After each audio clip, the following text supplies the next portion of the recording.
I knew there was a movie called Who Killed the Electric Car, and I had never seen it. I finally saw this movie recently. 100 years ago, there were more electrics on the road than there were gas cars. And I have to say, it was very shocking to see this, and especially to see that Burbank was part of this movie. That these cars were taken away from their owners and crushed. Now, there's a lot of conjecture in the movie about who killed the electric car. Well, I can say this, I don't care who killed the electric car, but I can tell you who's going to bring it back. The American Lightning Motor Company. American Lightning has come out of a vision of Danny Blitz. I'm Danny Blitz, and I'm the president of the American Lightning Motor Company. Danny had this idea of trying to do conversions and new vehicles using the electric propulsion idea. As hard as this may be to believe, we can make gasoline cost $0.25 a gallon and it puts off no pollutants. If you're using solar power, it's free. The thing that's important about the electric car is their technology that are available now. It takes something like 50 electric cars to produce as much emissions, conventional smog type of emissions, as one gasoline car that's working properly. So it's a tremendous benefit for the environment.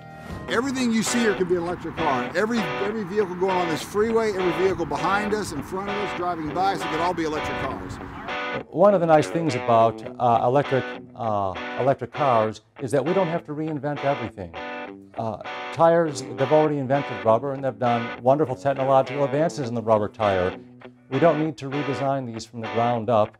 We use existing systems, so all we really need to do is to integrate an electric motor and a power source, a battery storage system, into a vehicle, and to transmit the power to the wheels or differential that's driving the car. We're in a unique position. We have a blank slate, like we haven't had a blank slate since the late 1800s, you know what I mean? When the first cars or the first motorcycles were invented, those guys could have done anything they wanted.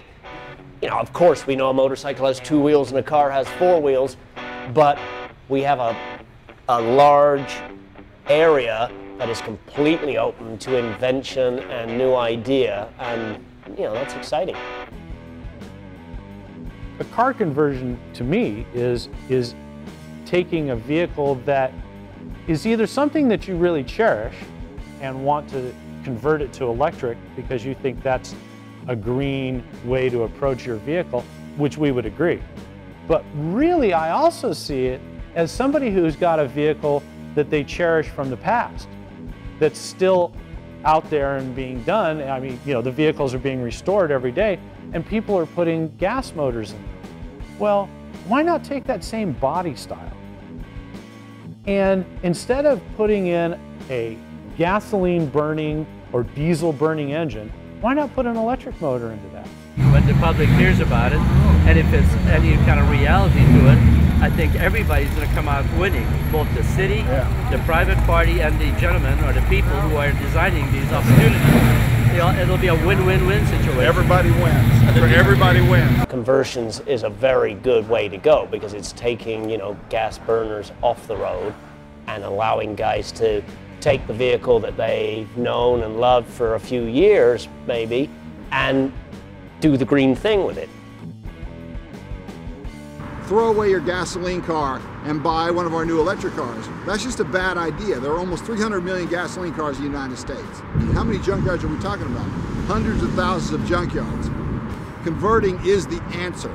We see a plan, and it's a very simple plan, to set up dealers around the country that would have the ability to take your vehicle in and convert it right there on their own premises with very simple tools and simple components that can be mated to the vehicle.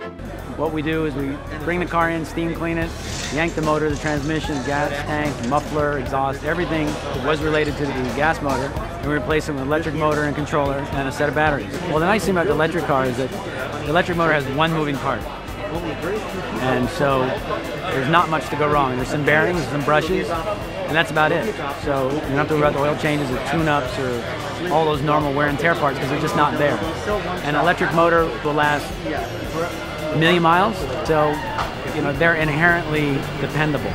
Henry Ford, when he came into the automobile industry, all automobiles were rich men's toys, much like the Tesla is, $135,000. That is not a reasonably priced automobile. Henry Ford said, I'm going to build a vehicle for the farmer. He said, I'm going to build an automobile that is affordable for the average American. So he created the Model T. I'm not mechanical at all, and I love dealing with my electric car because it's so easy. I plug it in at night, and when I need to drive it, I unplug, drive it away. Going to the gas station is a hassle, believe it or not.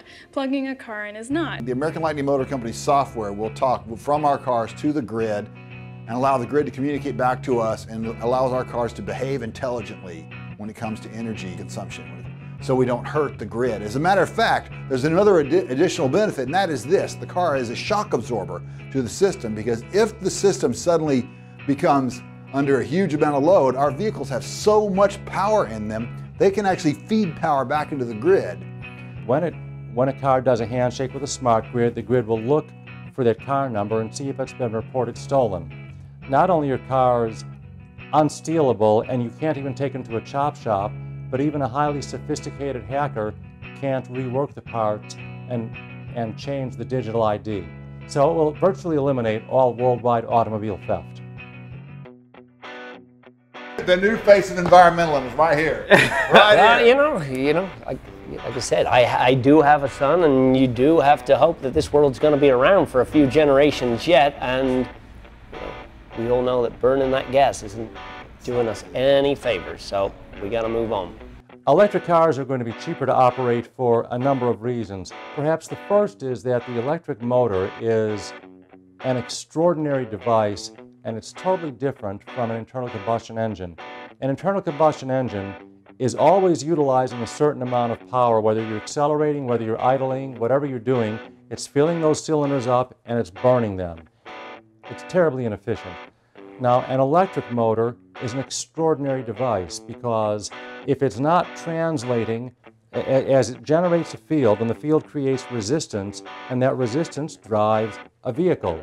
Well, if there is no resistance, then energy is not being consumed. So an electric motor does not consume energy if it's not doing something. We see the electric vehicle as the future, and we see the conversions as the future. So when Danny came to us with the idea of what he wanted to try to put together and create a coalition around, it was something that was interesting to us. Burbank has so many advantages. Burbank is the media capital of the world, and one of the things that will make a company like this go is attention. The second thing is Burbank has a very proud engineering past. The Lockheed Skunk Works were there. Burbank saved America in World War II through innovation. As production picks up, whether that be through doing quite a few more conversions, or we actually get into the greenfield or one of the military projects that we've been discussing, at that point we're talking about a facility that would be specific built for that application, and that could not be done here. That would need to be done inside of a central facility that is doing the entire production from start to finish. So at that point we would move our facility over to Burbank. Automobile business is a job amplifier. It's known statistically that every job created in the automobile industry creates 5 to 7 jobs. The plain fact of the matter is we're trying to change the car business. It's not going to happen in Detroit. It must happen here. So essentially we're going to make Burbank the new Detroit minus the bad weather. So yeah, absolutely. Honored to be on board to help develop and design for the American Lightning Motor Company. Fantastic. And having worked as an engineer for a number of years before going into law school, it gave me some background in engineering, and also working as a patent attorney allows me day after day after day to look at more inventions and just to understand how the world works. When Danny had his accident, he had to recreate his whole demeanor and what he was going to do in life. And he took his creative ideas and applied it to his love of vehicles, and then started a coalition of a bunch of us coming together and say, why don't we take this idea of electric and do that? That's what Danny does. He's bringing these people together. He's going to bring Burbank into the fold if they're seeing the big picture here.